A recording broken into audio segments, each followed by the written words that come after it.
This video discusses invalidity and how to demonstrate non-consequence. That is, how to prove that an invalid argument is in fact invalid. So let's turn to that. All right, so we said that a valid argument is an argument that has the following property. If its premises are true, then its conclusion must be true.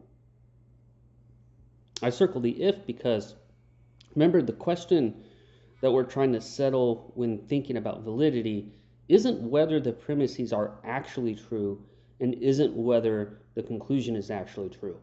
We start worrying about that once we check for soundness, but and the soundness builds off of validity. But at the level of validity, what we want to know is whether the information contained in the premises forces the conclusion, guarantees the conclusion if those premises were to turn out to be true. So what that means then is invalidity, an argument that's invalid, will be one that its conclusion could be false even if its premises are true. So again, we're not yet worried about whether the premises of this argument are actually true.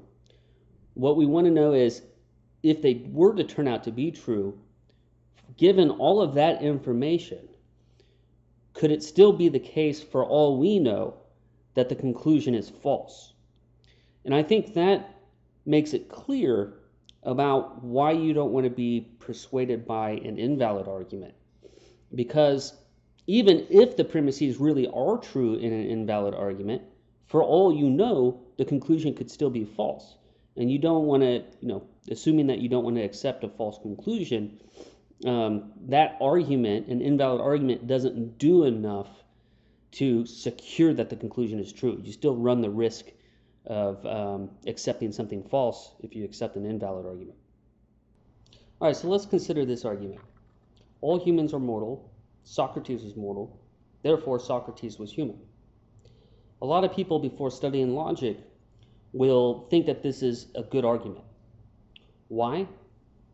Well, they likely already know that all humans are mortal, and they very likely already know that Socrates was mortal, and they probably already know that Socrates was human.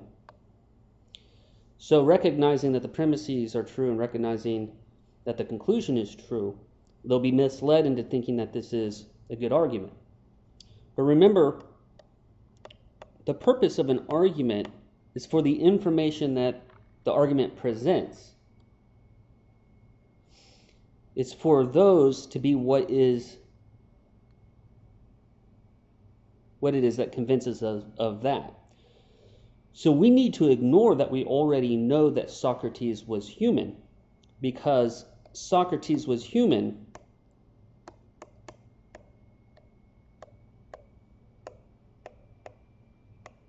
is not part of the information that was contained in our premises. So if you already rely on that, your knowledge of that to be the case in evaluating this argument, you're actually evaluating a different argument. You're evaluating an argument that has, for all of its premises, all humans are mortal, Socrates was mortal, Socrates was a human, therefore Socrates was a human. Of course, that's a good argument, because any proposition follows from itself. If you already have that Socrates was a human, it's going to follow that Socrates was a human, very, very obviously. So we have to not get tripped up with that. We have to discard that knowledge that we already know and just focus on the information that the argument is presenting us in the premises. In this case, these two premises. And when we evaluate that information, we'll see that it's not enough to force it to be the case that Socrates was a human. And that's because, since we don't get to have this information, given those two premises, for all we know, Socrates could be a raccoon, could be a dog, could be a bird, could be all sorts of different animals, or a tree, or anything that's mortal. right? So if it turns out that Socrates was a raccoon, it'll still be true that all humans are mortal. And it'll still be true that Socrates was mortal. This will be true because it turns out that every single human, unfortunately for us, that every single human is mortal. And this would turn out to be true because raccoons are mortal. So if Socrates is a raccoon, Socrates will turn out to be mortal. But if Socrates is a raccoon, then it's false that Socrates was a human. So notice, this argument that we're looking at here, even if its premises are true, as they actually are, then for all we know, the conclusion could still be false, because we weren't given enough evidence, we weren't given enough information up in the premises to rule out that Socrates was a raccoon or that Socrates was any other sort of thing that's mortal besides a human. And so that's why this is an invalid argument. All right, so how do we go about proving invalidity or demonstrating non-consequence? For most arguments out there, you're going to have to rely on an informal proof. And then in an informal proof, what you do is you imagine a situation that makes the premises true, but the conclusion of the argument false. So why does that demonstrate invalidity? Why does that show non-consequence? It shows that because a valid argument is one that if the premises are true, then the conclusion must be true. And to get across just how strong of a connection there's supposed to be between the premises and the conclusion, not even God, the all-powerful being, could make it such that the premises are true and the conclusion is false. That cannot happen for the argument to be a valid argument.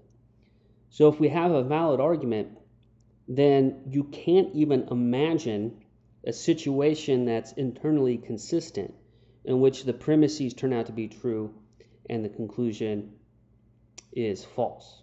That will be impossible. So if we can imagine such a situation, it shows us that it's not valid, and therefore, even if its premises are true, for all we know, its conclusion could be false. That is, it shows that the argument's an invalid argument. Now, the argument that we looked at prior, the one with Socrates and mortality and humanness, what I did back in that argument is just to give an informal proof. I've imagined a situation in which Socrates was a raccoon that made the premises true and the conclusion false. But let's look at another example in which we can do that. So suppose we've got the argument, if it rained outside, then the grass is wet. The grass is wet, therefore it rained outside. Okay, so let's imagine a situation, let's try to imagine a situation in which the premises are true and the conclusion is false. So let's imagine the grass really is wet. And the reason why the grass is wet is because we had the sprinklers on. Notice that if it had rained outside, that would be enough to make it wet. So even if it doesn't actually rain outside, this will still be true. So in our situation, the grass is wet because of sprinklers, yet it was sunny the whole time, there was no raining.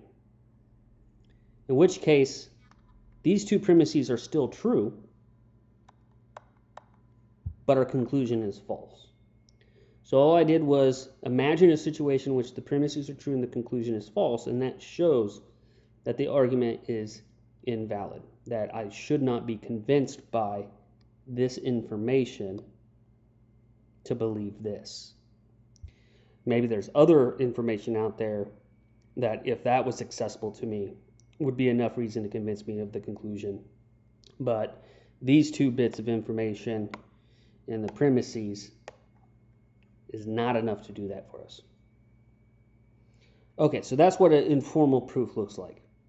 But let's talk about formal proofs.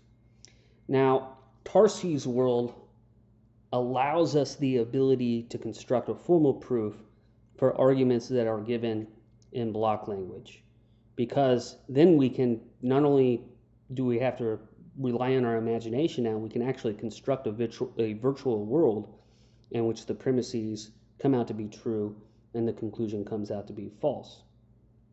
So let's consider an argument in block language. Here we have the argument that A is to the right of C, B is to the right of C, therefore A is to the right of B.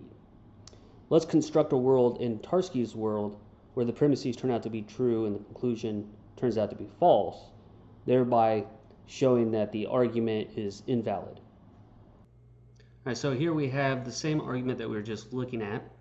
Premise 1, A is to the right of C. Premise 2, B is to the right of C. Conclusion, A is to the right of B. So if we're asked to provide a formal proof demonstrating that this argument is invalid, what we would do then is come over to the world and we would create a world showing that in which the premises 1 and 2 turn out to be true, but the conclusion 3 turns out to be false. So there's a number of ways to do this in this world. One of the ways that we can do this is to name one object both A and B, and to name one object C. Looking at this world, we see that A and B are both to the right of C, but it is not the case that A is to the right of B, because an object cannot be to the right of itself. So to double check that, we can push this button and we can see that 1 is in fact true, 2 is in fact true, so both of our premises are true, but the conclusion is false. That shows that the conclusion, A is to the right of B, does not follow from the premises A is to the right of C and B is to the right of C. Otherwise, there would be no way in which I could make it false. So that also shows I should not be convinced by such an argument, because if I'm convinced by it, I would still risk accepting a false position, even if the information that was given to me was true.